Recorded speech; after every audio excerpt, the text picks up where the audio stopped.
بسم الله الرحمن الرحیم. جلسه مسکو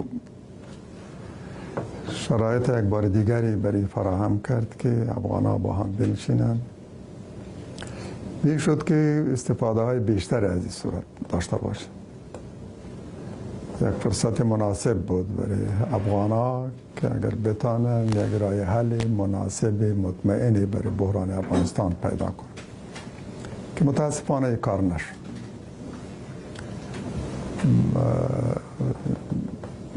توافقات خاصی هم ما در این جلسه نداشتیم. بحث‌ها هم زیاد امیدوار کننده نبود. یک فرصت خوبی بود که متاسفانه به جهت ضایع کردن. تاکید ما بری بود که حتما یک نشست مستقل بین الافغانی دایر شود که در او هیچ طرف خارجی هم حضور نداشته باشند و تلاش کنیم یک راه حل افغانی برای بحران پیدا کنیم. هر طرف هم طرح خود با الفاظ واضح بگویم چی میخواه و برای حل بحران چه طرحی داره که خود قانع است و میتونه کسی دیگر را قانع بسازه. در این نشست باید مسائل حاشیه‌ای مطرح نشه، به طور واضح با الفاظ روشن هر یک بگوید خواستش چی است، به چی چیزی قانع میشه، تا کدام صورت از جنگ دست میکشه و برای حل بحران چه طرحی داره. این نه تنها باید در جلسه و الفاظ سریع و واضح بگوید بلکه نوشته و تحریری هم به همه اطراف بسپاره که متاسفانه این کار نشد. بله. هم طرفین درگیر جنگ، هم افغانا و کشورهایی که در این پروسه شرکت میکنن، در پروسه صلح افغانستان نقشه دارن، تاکید میکنن و طوری که ما دیروز شنیدیم از آقای لاوروف وزیر امور خارجه روسیه، پروسه باید بین الافغانی باشه و طرحی که باید پیشنهاد بشه باید افغانی باشه. درست است؟ به نظر شما طرح پیشنهادی آمریکا طرح تحمیلی است به دو طرف و آیا این مداخله در پروسه صلح افغانستان نیست؟ نخست باید عرض کنم که جلسه بین الافغانی نبود. جلسه بین الافغانی یعنی ای که بدون حضور هیچ طرف خارجی برگزار که نشد. در جلسه نه تنها اطراف خارجی هم شرکت کردند بلکه اداره و مدیریت جلسه هم به دست آقای کابلوف بود. ما به یک جلسه محض بین افغانی ضرورت داشتیم که همه اطرافش فقط افغان ها باشه و مدیریتش هم به طور مشخص به دست افغان ها. در این جلسه روی طرح امریکا هم بحث صورت نگرفت. قراری بود که باید روی از این طرح صحبت کنیم. آیا قابل قبول است؟ نه. ملاحظات داره، نقاط مثبت و منفی طرح چیز. اصلا باید روی از این بحث میشد که نشد متاسفانه. با توجه به همه اینا میتونیم بگوییم که جلسه یک فرصت خوب بود ولی استفاده درست از این صورت نکرد. ببینید طوری که ما متوجه شدیم جلسه دیروز این دیدار ترویکای توسعه یافته یعنی سه کشور تاثیرگذار طوری که آقای کابلوف میگوید بر پروسه های سیاسی افغانستان یعنی روسیه و چین و آمریکا به علاوه پاکستان، ایران که نیومدن هیئت از ایران، با حضور هیئت طالبان از دوحه و هیئت حکومت افغانستان. درست است؟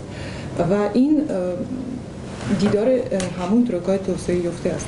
منظورم اینه که همه طرفین درگیر هم این پروسه صلح، هم کابل، هم مردم افغانستان، هم طالبان، هم کشورهای مختلف روسیه و آمریکا میگویند که اعلام میکنن که این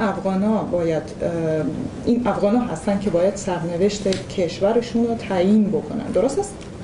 و طرح پیشنهادی آمریکا به نظر شما طرح تحمیلی نیست به مردم افغانستان؟ چون یک طرف قضیه توافق نامه دوحه است بین طالبان و آمریکا. درست است؟ و طرف دوم قضیه این مذاکرات بین الافغانی است که به نظر میرسه که این طرح مداخله است در این مذاکرات. چطور فکر میکنید؟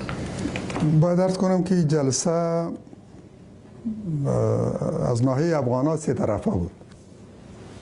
هیئت طالبان از دوحه، هیئت کابل یا بگویم هیئت ارگ طرف دیگره، دو طرف درگیر کابل و طالبان.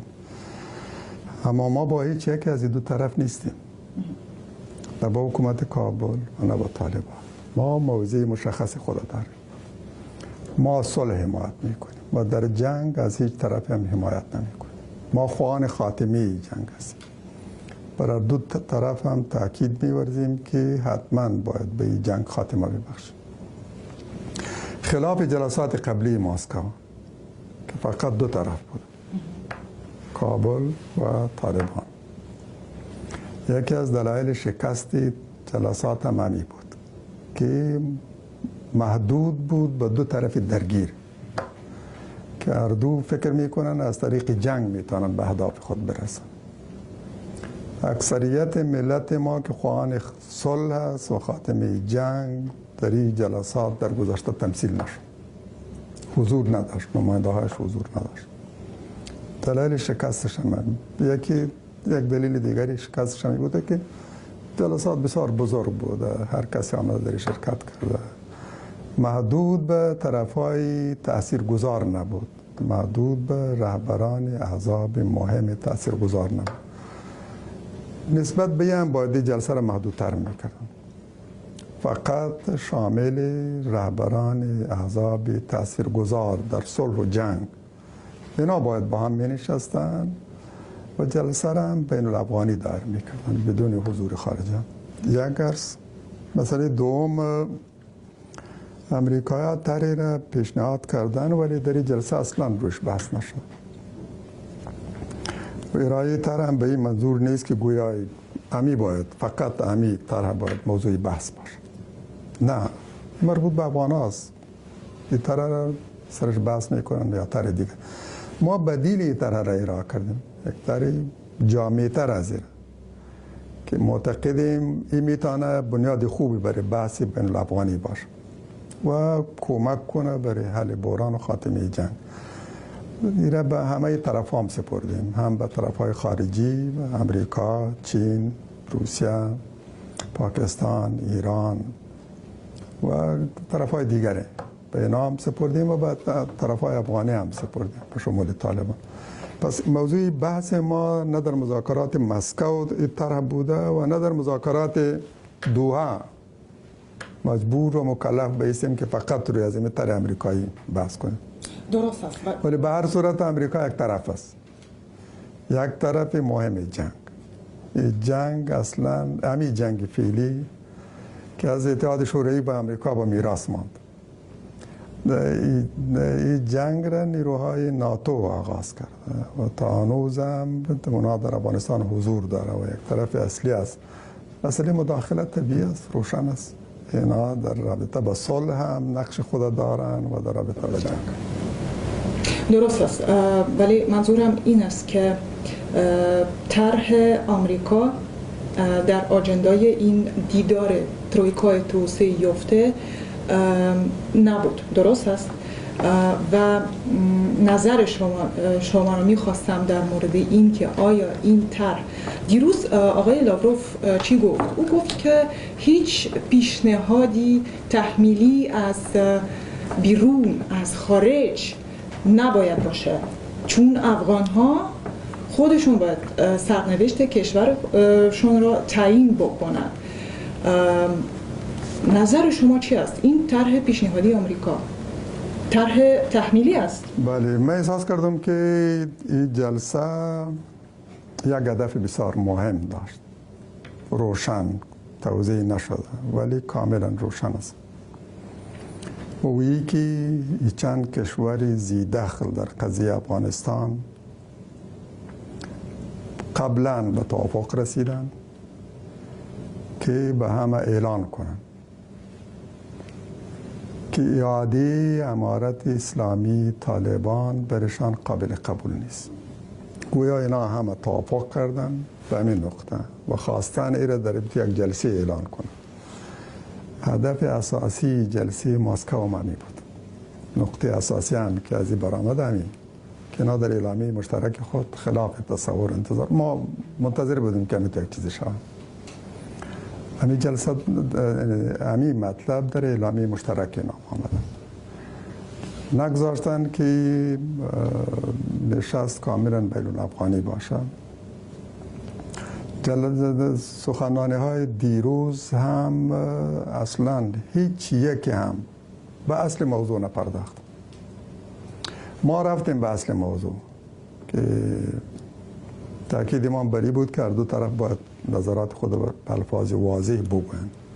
چطور میشه کشور از این بحران کشید؟ شرایطشان چی است؟ خواسته هایشان چی است که اگر پذیرفته شود اینا از جنگ دست میکشند.